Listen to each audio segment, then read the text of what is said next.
Okay, I've got an Apple secret that is about to blow your mind. All you've got to do is find an old iPhone box. There we go. I know it seems like this box is empty, and if I open it up, hey, Apple sticker, it is empty.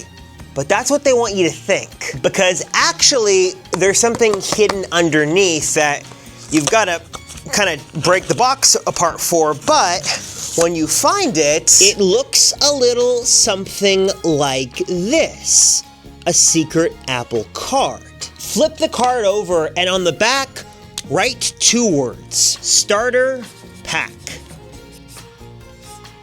Next, you want to take this card, put an Apple logo face up in the mailbox. Very important, because with the Apple logo, the carrier knows what to do. Throw it in the mailbox, and then in about 2 weeks, you will get a box. And inside of that box is a pair of AirPods, an Apple Watch, and an iPhone.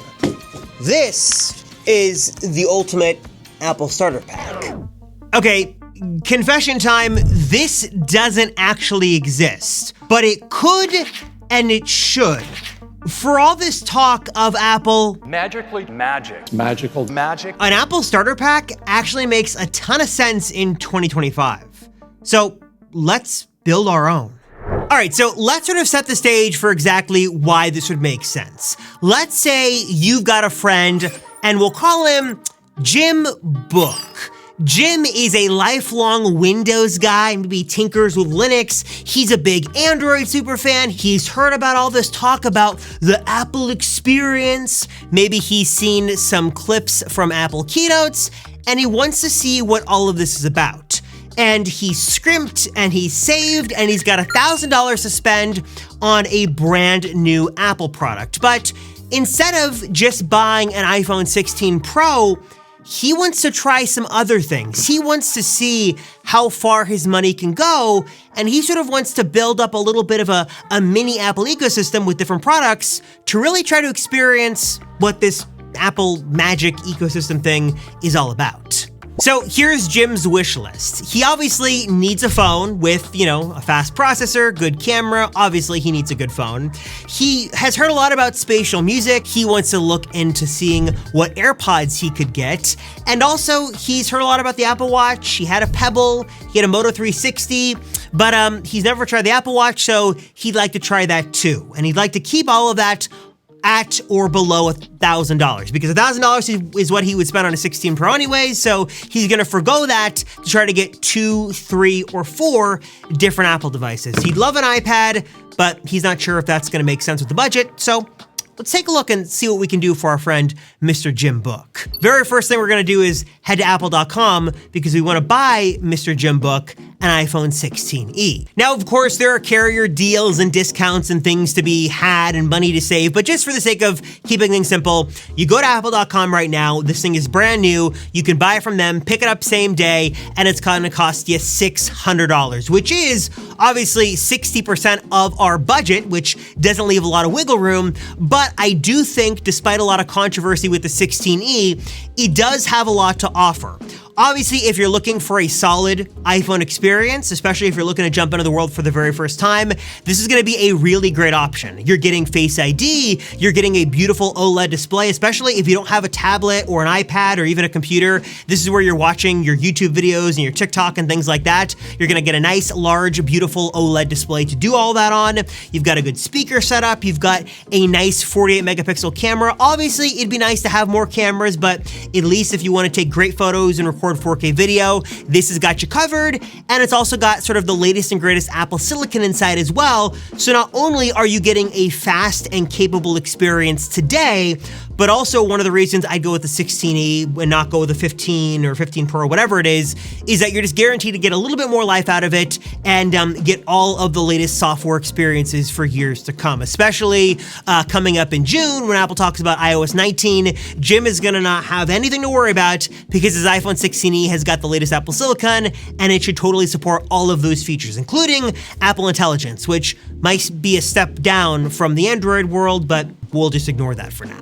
All right, so we've got Jim, his 16E added to the cart, and now we've got to figure out what to do with $400. Again, he wants an Apple Watch and he wants an AirPod set, so let's see what we can do with that money and how we can make it work for Jim. So my first inclination here, I can see on Amazon, AirPods 4 are on sale a little bit, nearly 10% off at $117. Now, these are the latest and greatest sort of entry-level AirPods you can get, which is nice. So they've got spatial audio, so if he wants to experience that for his Apple TV Plus and his Apple Music, he can totally do that. He is gonna be missing out on wireless charging in the case. It's not gonna have active noise cancellation, which is kind of a bummer because that would be more expensive. But it's got the H2 chip, it's got good battery life, it's got all or most of the AirPods bells and whistles. I think for what he's looking for, this is gonna be a good way to go and a good use of his money. Next, let's take a look at the Apple Watch. Now, Apple's options here are a little interesting, but in our case here, we're just for budgetary reasons, gonna be looking at the Apple Watch SE, which should check the boxes of most who are looking for just a simple, unified Apple Watch experience. You're gonna get all the notifications, you're gonna get the sleep tracking, you're gonna get most of the Apple Watch things you'd want to experience, it is gonna be a little bit of a, I guess now, more dated design, and the materials aren't as high quality, but for $250, it's still a good option. Though I will say in this case, again, $250 is a lot of our budget. And I gotta run the numbers here to see if we can even afford that.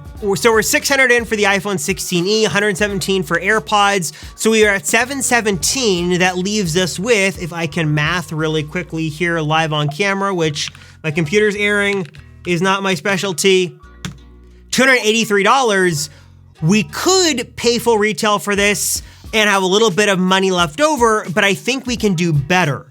Right now, I just, Googled for about 2 seconds and found that Target, of all places, has got a great deal on an Apple Watch SE, midnight color, 2023, it's the SE2, so it's the latest here, and it's $180, so it's on sale, saving you $70. And that $70 we can do some other things with. So in this case, this is one of those situations where you're better off going outside of Apple, and this actually is beating Amazon of all places right now as well. So shout out to Target for the Apple Watch deal. Oh, come on, Target. See, I don't want to mislead anybody because it says it's there, but you can't pick up, deliver, or get a chip. So let me scratch that and come up with something else here. All fun aside, I do want to make this realistic, like make this something you could actually replicate, so that's not going to be fair. So let's go with the larger version, which I can't actually get picked up at a local store. $209, $210 is going to actually give me the larger 44-inch version. So Jim Buck got a little bit of an upgrade, spent a little bit more money, but is still saving going to Target versus what he would get at the Apple Store. All right, so just to recap, $600 on the 16E, $117 on AirPods 4, $210 on the Apple Watch, brings us well under our $1,000 at $927. Now, I wish I could say for your $73 you could go crazy and get an iPad or something, but you can't do that. In this case, I'd recommend taking the $73 and going to a nice dinner, or you could use that money for some accessories, maybe a nice iPhone case and some other things. There's some things you could do with that, but if you allow me one more moment, maybe I can actually give Jim a bit of an upgrade and reshuffle some of that money. Okay, I've done it. I've got Jim under $1,000 and given him an AirPods upgrade. Here is what we're going to do.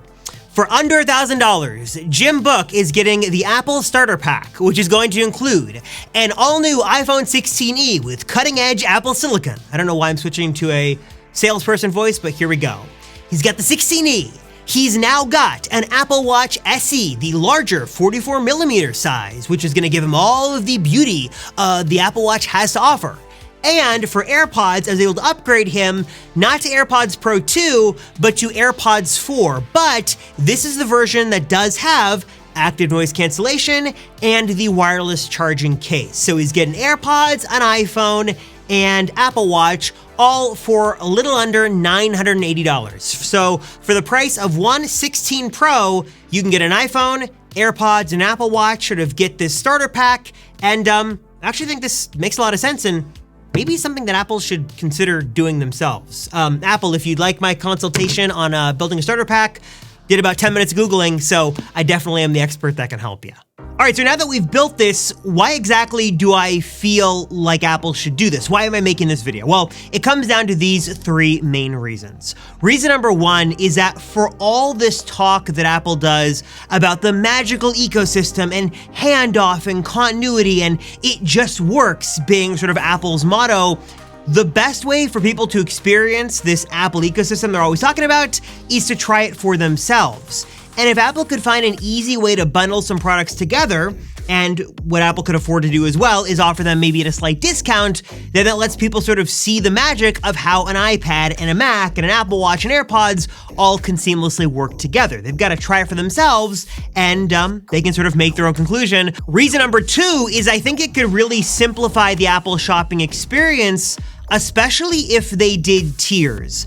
Now again, I know this is sort of uncharted territory for Apple, but imagine you could walk into the store and you could simply and easily point towards one of three tiers. And reason number three, and I know I sound like a broken record because I talk about this in a lot of videos, but it is true and an undisputable fact, and that is that the future of Apple is not the iPhone or the iPad or a certain device, but it's definitely the ecosystem, and more importantly, it is software and services. And I'm sure, again, the data can back this up, that if someone owns an Apple Watch, AirPods, iPads, and things like that, I am sure that they are more inclined to try out the different Apple services. And I think for a lot of people, half the barrier to entry is just having the stuff. You can't really experience spatial music and spatial audio if you don't have a modern version of AirPods, and you can't really enjoy the seamless handoff of copy and paste between your computer and your iPhone if you don't have a Mac and an iPhone. So I think that for a lot of people, if they have the devices and they can experience it for themselves,